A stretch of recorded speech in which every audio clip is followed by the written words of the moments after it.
Halo teman-teman semua. Pada kesempatan kali ini, saya akan menjelaskan sesuatu yang sering terjadi di sekitar kita, namun kita tidak menyadarinya, yaitu kearifan lokal. Nah, teman-teman, di pembahasan kita kali ini, nanti saya akan menjelaskan tentang pengertian dari kearifan lokal, sejarah dari kearifan lokal, ciri-ciri kearifan lokal, sumber-sumber kearifan lokal, lalu ada bentuk-bentuk dari kearifan lokal, lalu ada fungsi kearifan lokal, manfaat kearifan lokal, contoh-contoh kearifan lokal di Indonesia, dan terakhir ada nilai luhur kearifan lokal ya teman-teman. Oke, langsung saja kita mulai ke pembahasan pertama, yaitu pengertian dari kearifan lokal itu sendiri teman-teman. Nah, kearifan lokal merupakan bagian dari budaya suatu masyarakat yang tidak dapat dipisahkan dari bahasa masyarakat itu sendiri teman-teman. Jadi, itu pengertian dari kearifan lokal. Next, kita akan ke sejarah kearifan lokal, teman-teman. Nah, sejarah dari kearifan lokal itu, istilah kearifan lokal muncul sebagai suatu pandangan hidup ketika orang memiliki pandangan terhadap arus besar. Arus besar yang dimaksud adalah pandangan-pandangan yang lahir dikarenakan oleh penciptaan global. Salah satu faktor penting terciptanya pandangan global adalah media informasi, teman-teman. Media informasi mampu membangun opini masyarakat dan dalam batas-batas tertentu, opini tersebut dapat membentuk pandangan masyarakat, teman-teman. Jadi, sejarah kearifan lokal ini sudah ada sejak dahulu kala, teman-teman, terutama di Indonesia. Ya, dari dulu kita sudah mengenal yang namanya adat istiadat, bahasa-bahasa daerah, dan lain-lain sebagainya, teman-teman. Oke, next kita masuk ke ciri-ciri kearifan lokal. Ada apa aja sih ciri-ciri kearifan lokal itu? Nah, kita lihat ya. Ada 5 ciri-ciri kearifan lokal, teman-teman. Yang pertama, mampu bertahan terhadap budaya luar. Yang kedua, memiliki kemampuan mengakomodasi unsur budaya luar. Yang ketiga, memiliki kemampuan mengintegrasikan unsur budaya luar ke dalam budaya asli. Yang keempat, memiliki kemampuan mengendalikan. Yang kelima, mempunyai kemampuan memberi arah perkembangan budaya, teman-teman. Next, kita masuk ke sumber-sumber kearifan lokal. Nah, teman-teman, di sumber-sumber kearifan lokal ini ada 4 sumber. Yang pertama, potensi manusia, teman-teman. Potensi manusia itu ada 4 komponen, ya, teman-teman, yaitu ada roh, akal, kalbu, dan nafsu, teman-teman. Adapun menurut Howard Gardner, dia menjabarkan ada 8 kecerdasan, yaitu linguistik, logis matematis, spasial, kinestik jasmani, musikal, antrapribadi, intrapribadi, dan naturalis, teman-teman. Lalu ada potensi agama, teman-teman. Potensi agama itu hampir tidak ada pendidikan di berbagai belahan dunia. Ini yang lepas dari pengaruh agama, baik itu pendidikan formal maupun pendidikan non-formal. Dunia pendidikan yang gelap terhadap nilai-nilai moral etis serta kehidupan bangsa yang dipenuhi dengan keserakahan dan kemunafikan, mengharuskan adanya penguatan nilai-nilai sufisme, teman-teman. Lalu yang ketiga ada potensi budaya. Potensi budaya adalah nilai proses dan hasil dari cipta, rasa, dan karsa manusia. Budaya atau kebudayaan nasional memiliki kedudukan sangat penting dalam program pengembangan pendidikan nasional suatu bangsa atau muatan lokal suatu daerah, teman-teman. Bangsa yang berbudaya dan bangsa yang besar adalah bangsa yang bisa menghargai, mengembangkan, dan mewariskan budayanya kepada generasi muda. Melalui kekayaan budaya yang dimiliki, seharusnya kita bisa menyusun berbagai model dan program pendidikan pembelajaran. Bisa dalam bentuk program studi, intrakurikuler, ekstrakurikuler, maupun dalam bentuk budaya sekolah, teman-teman. Dan terakhir ada potensi alam. Nah, lewat program pendidikan berbasis potensi lingkungan, diharapkan tumbuh kearifan lokal dan karakter yang peduli lingkungan dan sebaliknya dapat memanfaatkan potensi lingkungan hidupnya, teman-teman. Orang yang arif adalah orang yang hidupnya harmoni dan lingkungan seraya dapat memanfaatkan lingkungan untuk kepentingan hidupnya, dan orang yang berkarakter akan marah apabila lingkungan ekosistemnya dirusak, teman-teman. Oke, next kita akan membahas bentuk-bentuk kearifan lokal. Ada apa aja sih dalam bentuk-bentuk kearifan lokal? Mari kita simak. Nah, teman-teman, bentuk-bentuk kearifan lokal itu ada 5. Yang pertama ada nilai, kedua norma, ketiga etika, yang keempat kepercayaan, dan terakhir adat istiadat teman-teman. Nah, teman-teman ternyata bentuk kearifan lokal itu ada menurut pendapat lain. Nah, berikut bentuk kearifan lokal menurut pendapat lain. Pendapat lain menyatakan bahwa bentuk kearifan lokal dapat dikategorikan ke dalam dua aspek, yaitu kearifan lokal yang berwujud nyata dan tidak berwujud, teman-teman. Apa sih yang meliputi kearifan lokal berbentuk nyata? Nah, kita lihat ya teman-teman. Pertama ada tekstual. Apa sih itu tekstual? Nah, tekstual ini beberapa jenis kearifan lokal seperti sistem nilai, tata cara, ketentuan khusus yang dituangkan ke dalam bentuk catatan tertulis seperti yang ditemui dalam kitab tradisional primbon, kalender dan prasi, budaya tulis di atas lembaran daun lontar, teman-teman. Lalu yang kedua ada bangunan atau arsitektural ya teman-teman. Apa sih itu? Banyak bangunan-bangunan tradisional yang merupakan cerminan dari bentuk kearifan lokal. Seperti bangunan rumah rakyat di Bengkulu.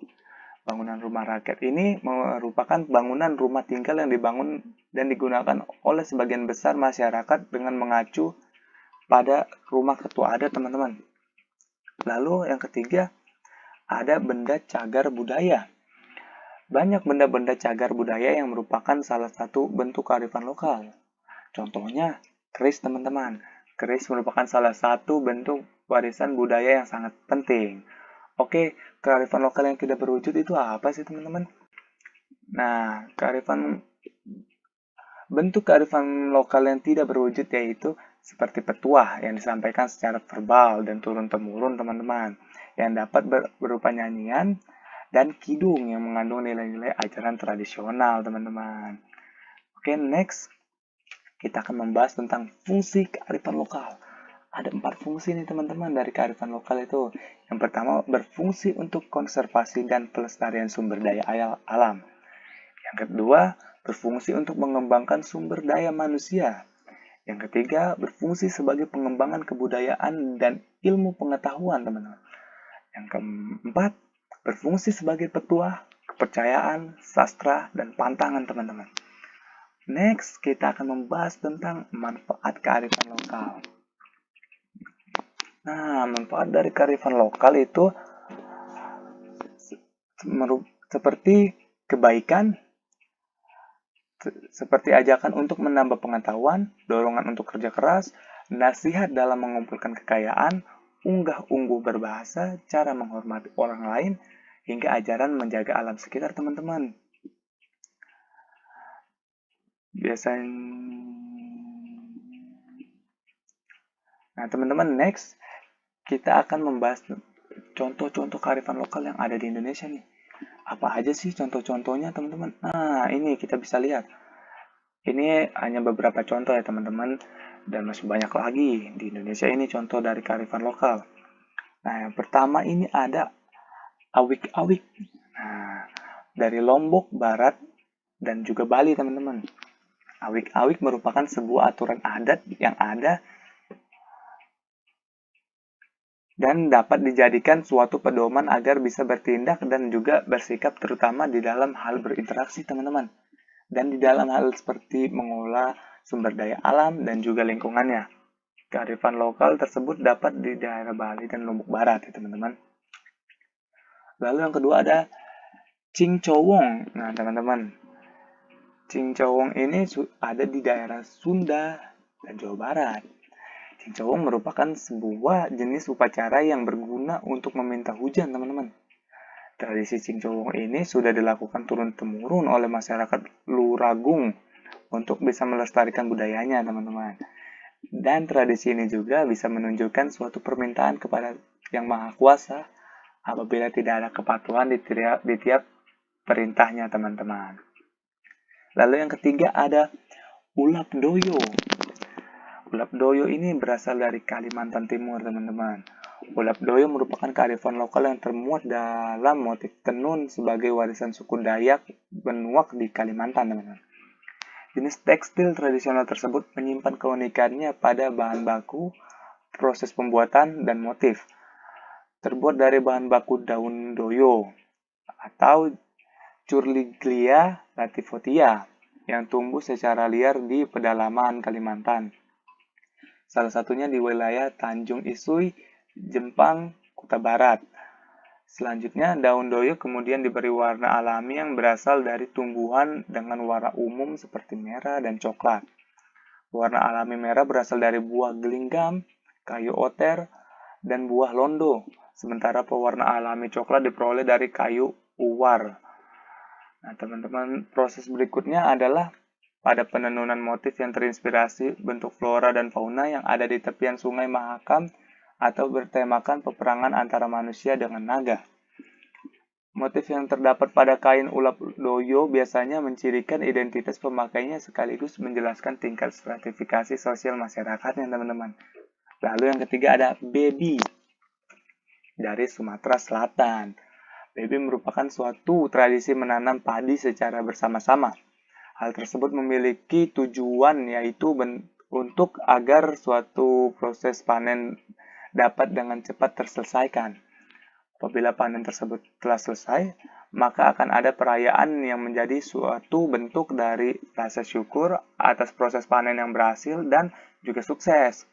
Kearifan lokal baby ini ada di Muara Enim ya, di Sumatera Selatan, teman-teman. Oke.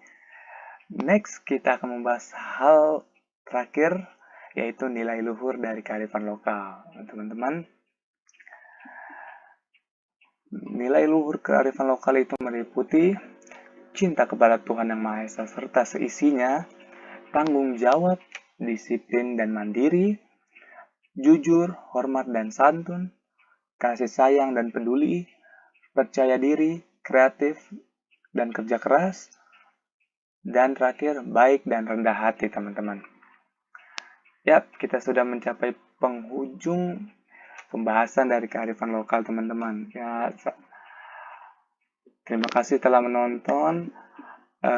Saran dari saya adalah kita sebagai bangsa Indonesia yang kaya akan adat istiadat, bahasa, dan lain sebagainya, ini harus dijaga terus agar kearifan lokal yang ada di Indonesia ini tidak hilang. Pertama, adanya era globalisasi sekarang sudah mulai menghilangkan kearifan lokal yang ada di Indonesia, teman-teman. Nah, kita harus menjaga itu bagaimanapun caranya agar tidak hilang dari jiwa dan raga kita. Terima kasih teman-teman sudah menonton. Sampai jumpa di lain video. See you next time.